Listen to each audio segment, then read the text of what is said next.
Buenos días, les saludo en el nombre de nuestro Señor Jesucristo. Es un privilegio que el Señor me está dando de poder estar en esta mañana con ustedes, poder enseñarles, poder compartirles la palabra del Señor. Y yo le agradezco mucho al Señor por este tiempo que estoy pues viviendo y sirviéndole en esta casa de oración, y toda la gloria es para Él, toda la gloria, toda la honra y todo mi agradecimiento es para el Señor. Vamos a terminar en esta mañana, hermanos, el capítulo 4 del libro de Daniel. Y bueno, el pastor Abel ya ha dado la lectura respectiva a estos 10 versículos, que es del versículo 28 hasta el versículo 37.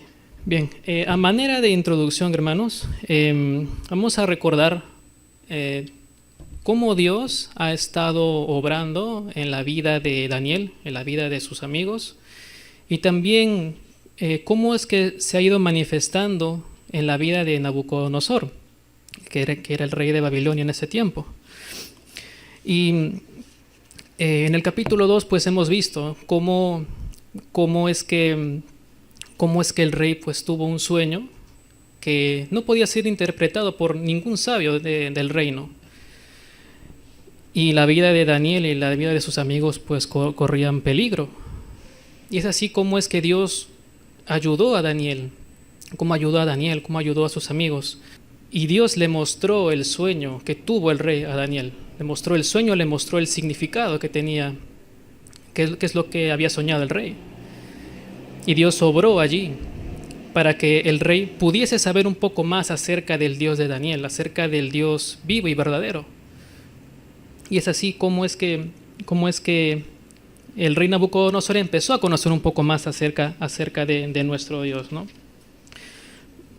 Voy a leer solamente un pasaje en el capítulo 2, simplemente a manera de recordar las palabras que dijo el rey Nabucodonosor. En el capítulo 2, versículo 47, el rey habló a Daniel y dijo: ciertamente el Dios vuestro es Dios de dioses y Señor de los reyes, el que revela los misterios, pues pudiste revelar este misterio.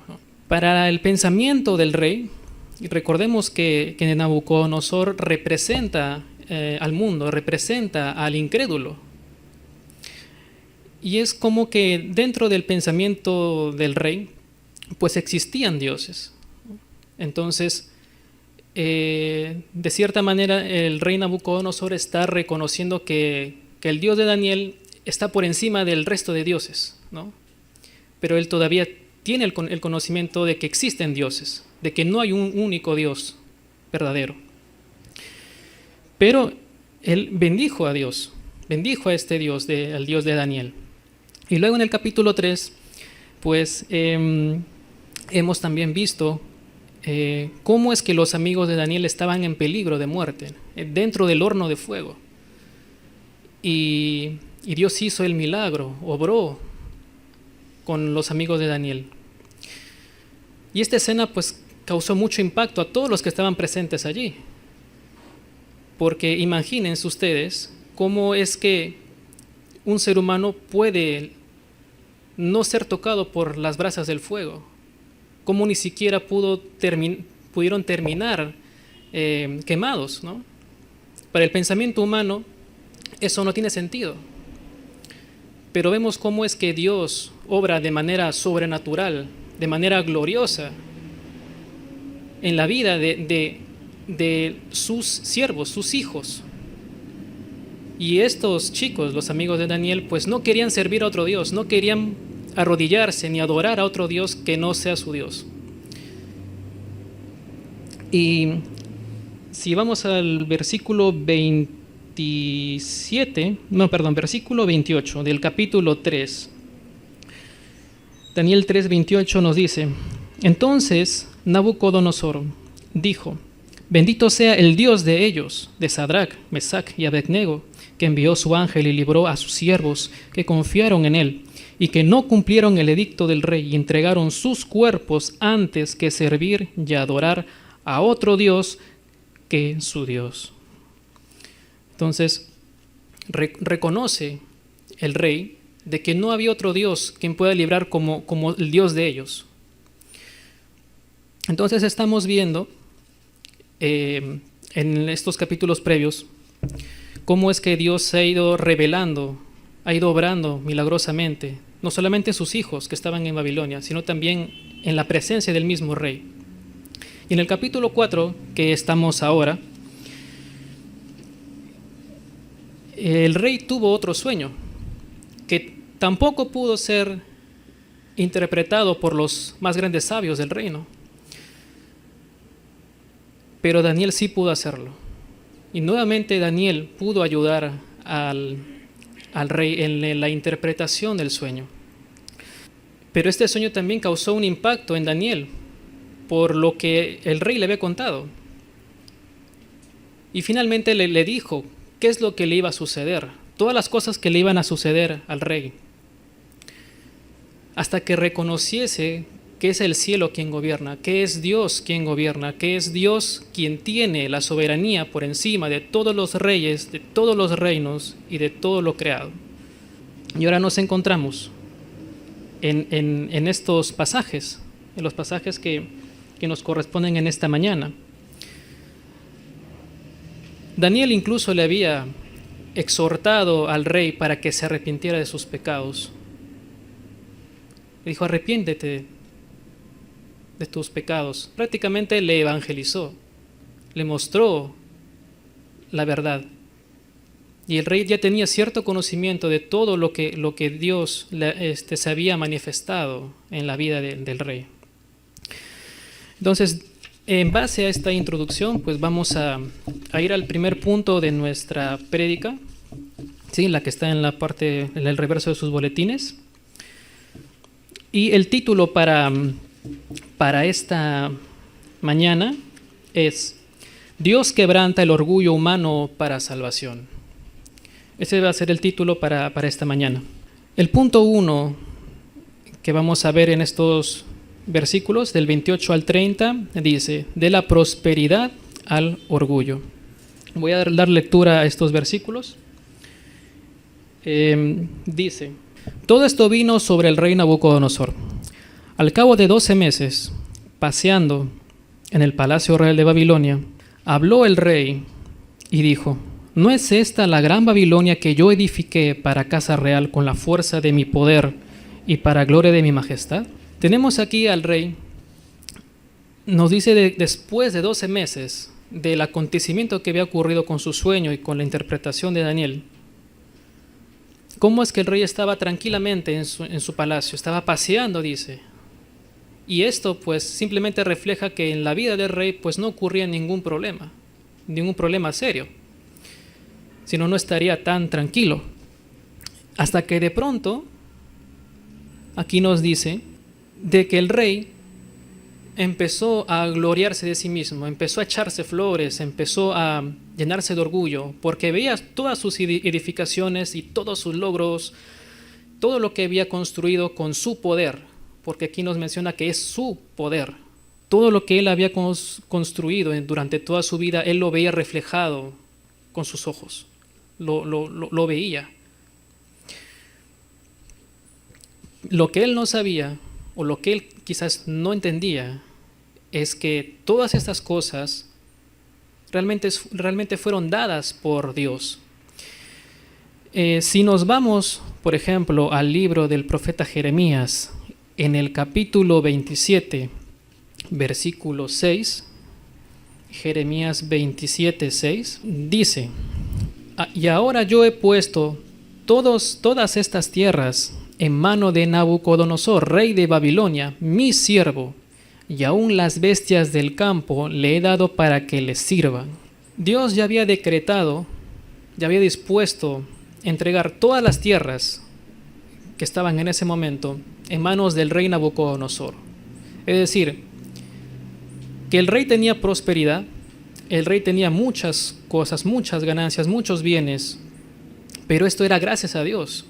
No era gracias al esfuerzo humano del rey.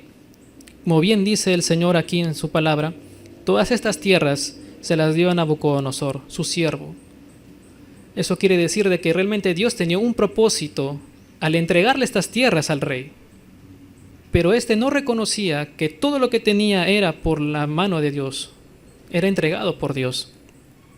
Y en la sociedad en la cual vivimos, hermanos, pues hay muchas personas que no conocen a Dios, que viven alejados de Dios, que viven todavía en su orgullo de querer vivir para sí mismos, de querer construir sus vidas apartados de Dios. Y pueden tener una vida próspera, pueden tener muchos lujos, muchas propiedades, muchos bienes, mucho dinero, pero no se acuerdan de Dios. No reconocen que todo lo que tienen en su vida es por la providencia de Dios. Así sean incrédulos, así no reconozcan al Dios verdadero. Es Dios quien da en misericordia y por gracia todas las cosas que los seres humanos tienen o que pueden llegar a tener. Todo depende de Dios. Apartados de Dios, dice la palabra, nada podemos hacer, nada podemos lograr. Y eso sucede hoy en día también. Entonces tenemos aquí al rey que vivía una vida de tranquilidad, de prosperidad, pero vivía con ese orgullo, con ese apego a su propio ego, creyéndose a sí mismo como Dios. Y él era el hombre más poderoso en aquel momento, su reino y su imperio era el más poderoso. Había llegado a la cima de lo que cualquier hombre hubiese querido tener, hubiese querido lograr. Si vamos al libro de Romanos capítulo 1, versículo 21, Romanos 1, 21. Yo voy a dar lectura, hermanos. Ustedes, si quieren, pueden tomar nota y pueden leerlo en sus casas. Romanos 1, 21 dice: Pues habiendo conocido a Dios, no le glorificaron como a Dios, ni le dieron gracias, sino que se envanecieron en sus razonamientos, y su necio corazón fue entenebrecido. El rey Nabucodonosor había tenido estas experiencias, viendo cómo Dios obraba en la vida de Daniel, en la vida de sus amigos, y cómo incluso estaba obrando delante de sus ojos. Pero todavía mantenía ese orgullo, mantenía ese ego de creerse suficiente, independiente de Dios.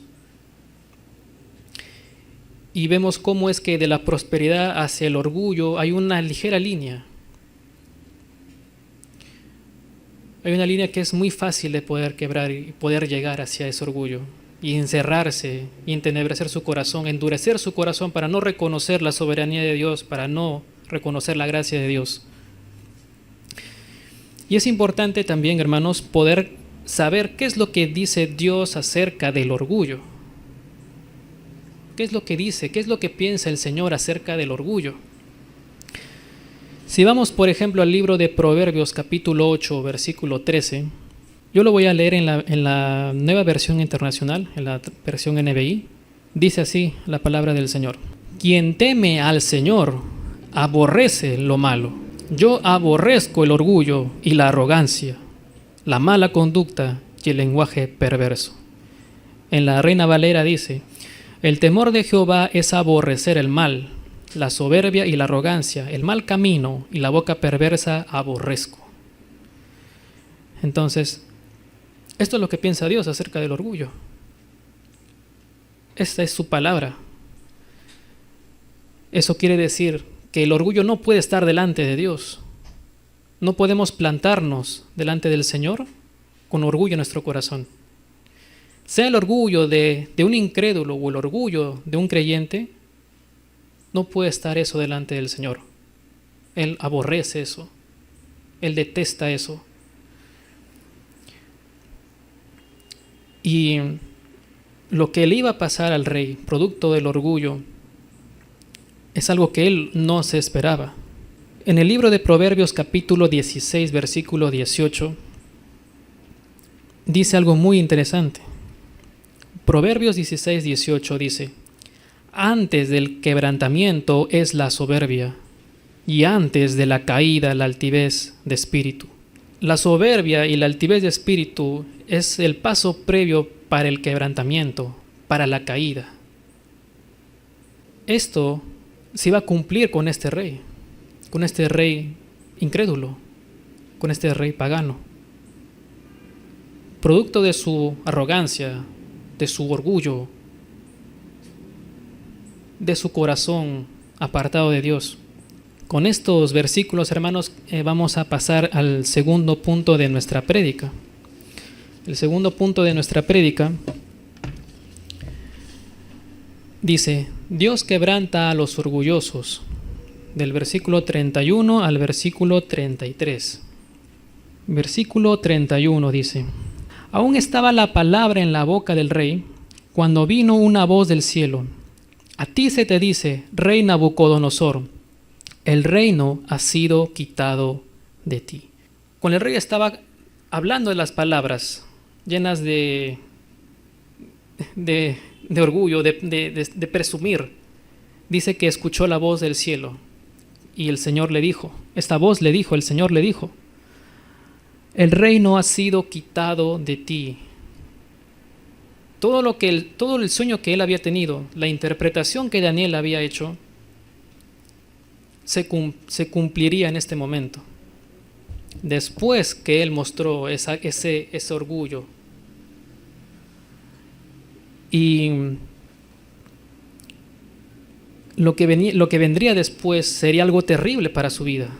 El versículo 32 nos dice: y de entre los hombres te arrojarán, y con las bestias del campo será tu habitación, y como a los bueyes te apacentarán, y 7 tiempos pasarán sobre ti, hasta que reconozcas que el Altísimo tiene el dominio en el reino de los hombres, y lo da a quien Él quiere. ¿Cómo es que de la noche a la mañana todo le iba a venir abajo a este rey? Todo lo que él construyó se iba a desmoronar de un momento a otro.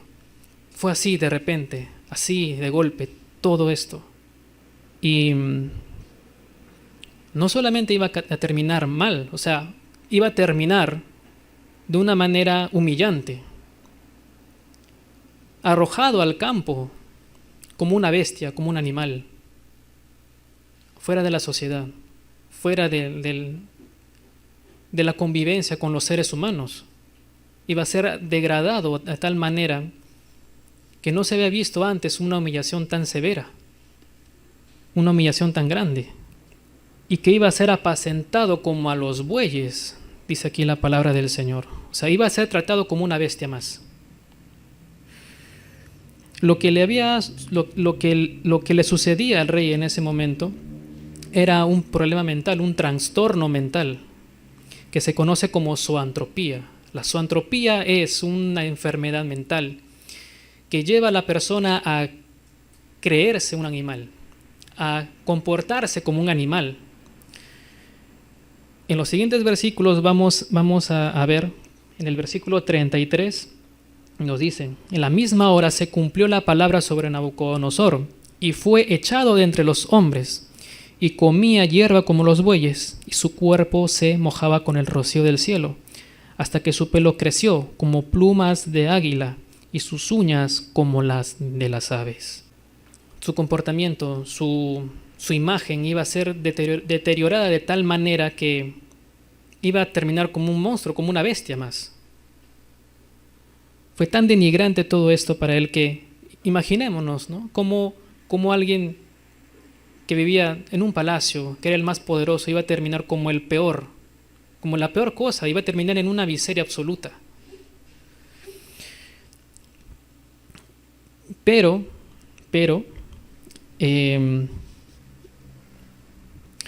dice aquí en el versículo 32: y 7 tiempos pasarán sobre ti. El número 7 representa lo perfecto, lo completo. 7 tiempos podría decir que es 7 años, ¿no? Pero en realidad también es el tiempo perfecto para la obra de Dios, para la obra que iba a hacer Dios en la vida de este hombre incrédulo, de este hombre orgulloso. Prácticamente este hombre estaba acabado, estaba yendo hacia una muerte humillante. Ya no tenía más salida, o sea, estaba perdido, estaba en la completa miseria, en la completa ruina. Y vamos a entrar ahora, hermanos, al punto 3 de nuestra prédica. ¿Cómo es que Dios va a rescatar a este hombre? ¿Cómo Dios va a salvar a este hombre? Por su gracia, por la gracia de Dios. El punto 3 dice: Dios salva por gracia a los que reconocen su soberanía sobre la tierra. Del versículo 34 al versículo 37. El versículo 34 dice: Mas al fin del tiempo, yo, Nabucodonosor, alcé mis ojos al cielo, y mi razón me fue devuelta, y bendije al Altísimo, y alabé y glorifiqué al que vive para siempre, cuyo dominio es sempiterno, y su reino por todas las edades. Aquí nos muestra el rey Nabucodonosor que dice: cumplido el tiempo, cumplido estos 7 tiempos, en el tiempo perfecto de Dios, Dios mostró su gracia para con este hombre, para que mirase al cielo y reconozca, en su corazón, reconozca al único Dios, al Dios que es eterno. Así es como este rey fue rescatado de una muerte, de la muerte hacia la vida, a tener vida de nuevo. Y lo primero que hizo el rey Nabucodonosor es que bendijo al Altísimo. Nos dice acá el versículo 34, bendijo al Altísimo. Después de bendecir al Altísimo, lo alabó. Y después de alabarle, le glorificó. Y las palabras que dicen son muy preciosas, porque nos dice: bendije al Altísimo, alabé al Altísimo, glorifiqué al que vive para siempre. Realmente el rey está reconociendo la eternidad de Dios. Y reconocer la eternidad de Dios es trasladarnos hacia antes del Génesis. Antes de que el mundo fuese creado, Dios ya estaba. Dios ya existía. Y seguirá existiendo. Entonces, el rey estaba diciendo estas palabras tan bellas, tan preciosas. Y también nos dice: cuyo dominio es sempiterno. Sempiterno quiere decir de que no tiene fin, de que no tendrá fin. El dominio de Dios no tiene fin. Es para siempre. Y su reino por todas las edades. Si vamos al Salmo 145, versículo 13, dice lo siguiente: tu reino es reino por todos los siglos, y tu señorío en todas las generaciones. El salmista lo que nos dice aquí es que el reino de Dios es para siempre, no tiene fin. Su señorío, su dominio es en todas las generaciones, en todas las edades. Si nos estamos dando cuenta, el rey Nabucodonosor está diciendo palabras similares a lo que nos dice el salmista. Un incrédulo realmente podría decir estas palabras de su propio entendimiento, de su propio corazón, de su propia naturaleza humana. Claro que no. No se puede, no es posible. Solo la obra del Espíritu Santo puede hacer que un incrédulo reconozca al verdadero Dios, reconozca que Dios es eterno, que Dios tiene un reino que es para siempre, que dura para siempre, ¿no? Y si vamos, por ejemplo, también al libro de Lamentaciones, capítulo 5, versículo 19, mas tú, Jehová, permanecerás para siempre, tu trono de generación en generación. Lo que nos dice el libro de Lamentaciones también nos dice que Dios permanecerá para siempre. Y su trono pasará, porque es eterno. Seguirá existiendo su reino. Él seguirá estando en el trono para siempre. Nadie lo puede mover de allí, porque Él es el Dios soberano, el Dios absoluto, el único Dios. Vamos a continuar ahora en el versículo 35. Versículo 35 dice: todos los habitantes de la tierra son considerados como nada, y Él hace según su voluntad en el ejército del cielo y en los habitantes de la tierra. Y no hay quien detenga su mano y le diga: ¿qué haces? Lo que está diciendo aquí el rey es que la voluntad de Dios es perfecta. La voluntad de Dios no hay quien le pueda detener, no hay quien pueda obstaculizar lo que Él va a hacer. Él cumple su voluntad tanto en el cielo como en la tierra. No hay quien pueda cuestionar o pueda hacer cambiar de opinión a Dios, porque su voluntad se cumple. Y él asimismo, el rey Nabucodonosor, reconoce que delante de Dios pues no es nada. En el Salmo 115, versículo 3, Salmo 115, versículo 3 dice: nuestro Dios está en los cielos, todo lo que quiso ha hecho. El salmista nos dice aquí que Dios está en los cielos. Nuestro Dios está en los cielos y todo lo que quiso ha hecho. Todo lo que se propuso hacer lo hizo, lo ha cumplido y lo seguirá haciendo. Entonces estamos viendo aquí cómo las palabras del rey realmente son preciosas. La palabra de Dios es preciosa, es perfecta, edifica, instruye. Vamos a continuar en el versículo 36. En el mismo tiempo, mi razón me fue devuelta, y la majestad de mi reino, mi dignidad y mi grandeza volvieron a mí. Y mis gobernadores y mis consejeros me buscaron, y fui restablecido en mi reino, y mayor grandeza me fue añadida. Aquí el rey nos dice que todo lo que le pertenecía a él le fue devuelto, y aún más todavía, aún más grandeza recibió, tras reconocer que Dios es el soberano de la tierra. Aquí el rey está también haciendo un énfasis en lo que es suyo, porque nos dice: mi reino, mi dignidad, mi grandeza, mis gobernadores, mis consejeros, mi reino. A pesar de que un incrédulo pueda ser rescatado y salvado por Dios, pueda ser salvado de la muerte espiritual, todavía puede quedar orgullo, puede quedar el orgullo dentro de su corazón. O sea, no es algo que pueda desaparecer de la noche a la mañana, pero es Dios quien va a tratar con ese orgullo. Es Dios quien va a santificar al creyente. Es todo un proceso. Y como creyentes tenemos que luchar contra ese orgullo, contra el orgullo que todavía podamos tener en nuestra vida.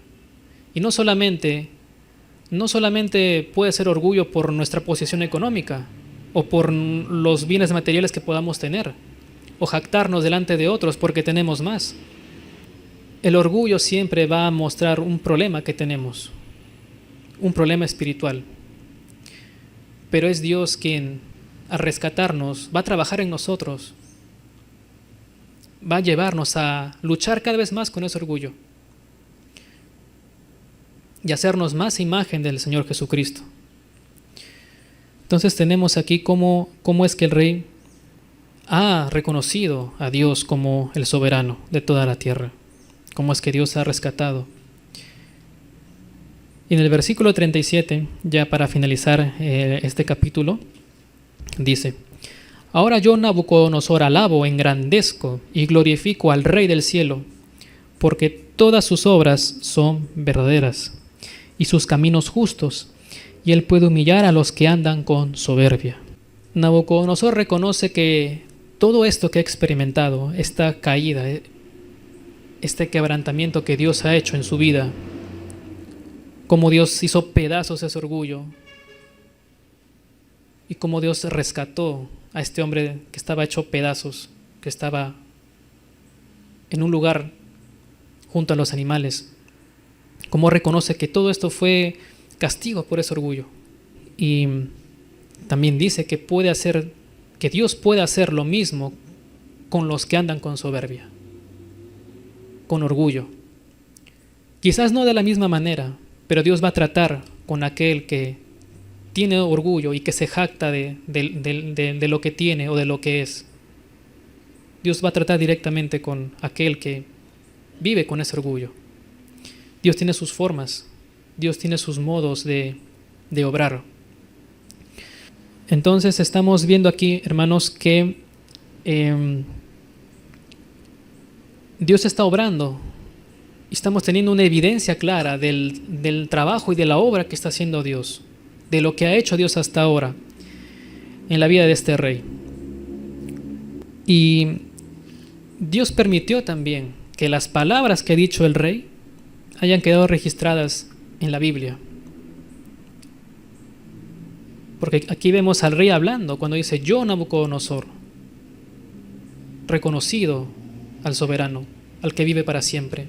Son sus palabras directamente. Y Dios ha permitido que eso quede registrado en su palabra. Entonces, hermanos, para finalizar, así como Nabucodonosor, todos aquellos que todavía no conocen al Dios verdadero o que no lo conocen lo suficiente, puedan también hacer como hizo el rey Nabucodonosor, mirar al cielo y reconocer al que vive para siempre. Y que un día aquel que vive para siempre vino a este mundo, dejó su trono, dejó toda su gloria por amor a nosotros, por amor a la humanidad, que se humilló a sí mismo, que nació en un pesebre, que fue perfecto sin pecado y que dio su vida en una cruz para el rescate de los pecadores, de todos nosotros. Y ese es el Señor Jesucristo. Entonces, hago un llamado para que todo aquel que todavía no ha entregado su vida al Señor Jesucristo pueda hacerlo. Y pueda también ser rescatado de la muerte espiritual. Pueda realmente conocer realmente quién fue Jesús. Y que todo lo hizo por amor. En su palabra está la salvación. Su palabra es la salvación. Su palabra es la que da vida. El Señor Jesucristo dijo: yo soy el camino, la verdad y la vida. Nadie puede ir al Padre si no es por el Señor Jesucristo. Nadie puede conocer a Dios. Nadie puede ver a Dios si no es por Jesucristo.